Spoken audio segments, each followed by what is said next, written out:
Ahoy, mates! This is your host, Gary Fretz, and our show is about yachts, the perfect escape vehicle.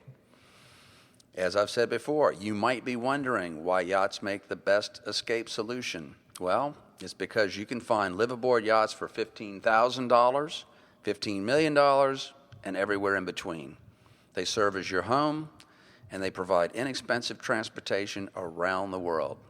Yes, it's possible to sail around the world for next to nothing using wind power. And if you'd like to know how to do that, just stay tuned. Now, last show, we were talking about getting off the grid, and we were talking about electronics in particular. Now, the last time I went cruising, I had a cellular phone, and I had an air card, which allowed me to get on the internet. And it was great because I could run my business, stay in touch, and these electronic devices were inexpensive, and it was really a great thing to have. Now today we have with us Michel Benaroche, who just got back from cruising in the BVI, and he was telling me that when he was there, he had full internet access there. And well, how did you do that? What's that about?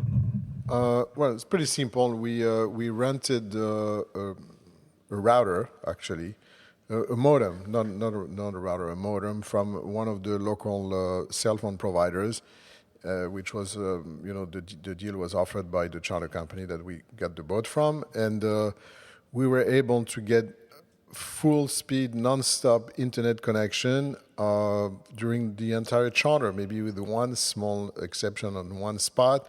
But other than that, even in the middle of the Drake Channel, we were having full connection, streaming music from the internet via an iPhone. So it's not necessarily very cheap. I think it costs about $30 a day, but it includes the machine and unlimited data and connection. So, and you can have Wi-Fi all over the boat after setting up the modem. So that's pretty simple. Nice. It's great to hear that technology is getting cheaper and better as time goes on. You know, people have asked me, how do we get TV? You know, we got to see our TV. And I've heard some cruisers use a DirecTV satellite dish, and others get these KVH systems that I guess are gyro balanced or something, where they can be used all the time. Stephen, can you talk about that? Yeah, if you want to use a standard dish, you can't really use it on a boat. You need to have it on a static. You know, a lot of people that live in marinas screw them onto the wooden pilings. But there are units that they sell now. Track Vision is one of them. It's a satellite dish in a dome that you stick up on your mast or on a mast somewhere on the back of the boat. And this picks up satellite TV, and then you have a transponder that picks it up.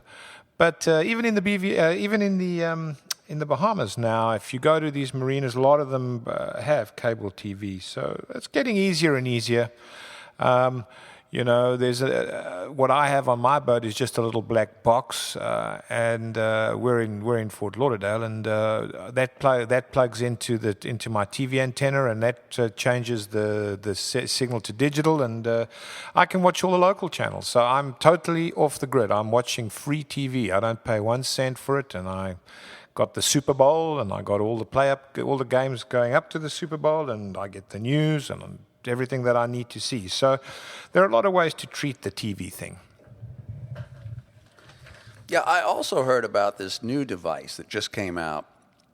It looks sort of like a laptop, and it's called a Hughes Broadband Satellite IP Terminal. And it can be placed anywhere, like outside on the boat. I mean, it can be hit by salt spray or whatever and take it. These are used in remote areas around the world and on offshore vessels, and I think it's about $3,000. And you can see TV on it, you can get internet, and it's probably going to be $2,000 in another year if prices keep going down the way they do. along the lines of talking about what we recommend to have on your boat outside, why don't you talk about bimini tops and protection around the cockpit? Well, bimini tops, there are a lot of schools of thought. I like solid bimini tops because if you've got the canvas ones, they tend to leak at the stitching, etc. But the most important thing is, in the tropics, you need shade and you need protection from rain. And when you're underway, you need protection from spray. So a good spray dodger, which is like a plastic windshield with canvas that protects you from spray coming from the bow of the boat. And then, of course, you just want good shade, be it solid or be it canvas. Many schools of thought, and I think everyone's probably, right. There isn't a bad way to do it. The other thing, obviously, on a boat is you want to be sure you've got good deck gear. It's, the boat's a sailboat, so you don't want to skimp on your deck gear. You want to have good winches.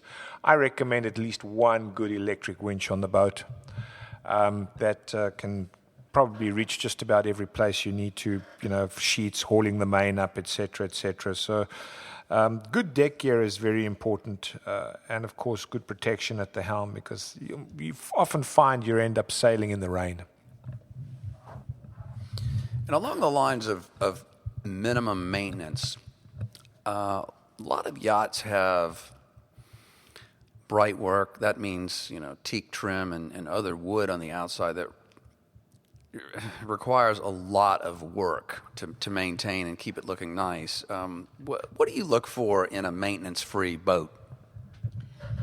Gary, yeah, these things are all really pretty and it's wonderful to look at, but you don't want to buy a boat and then spend the rest of your time trying to maintain this boat. So go for fiberglass as much as you can.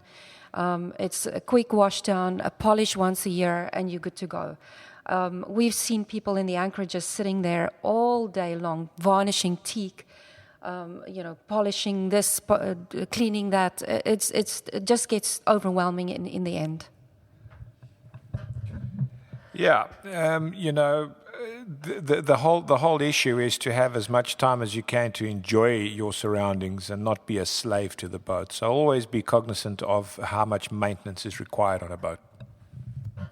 We're going to take a short break, and we'll be right back. You're listening to Yachts, the Perfect Escape Vehicle, only on the Overseas Radio Network.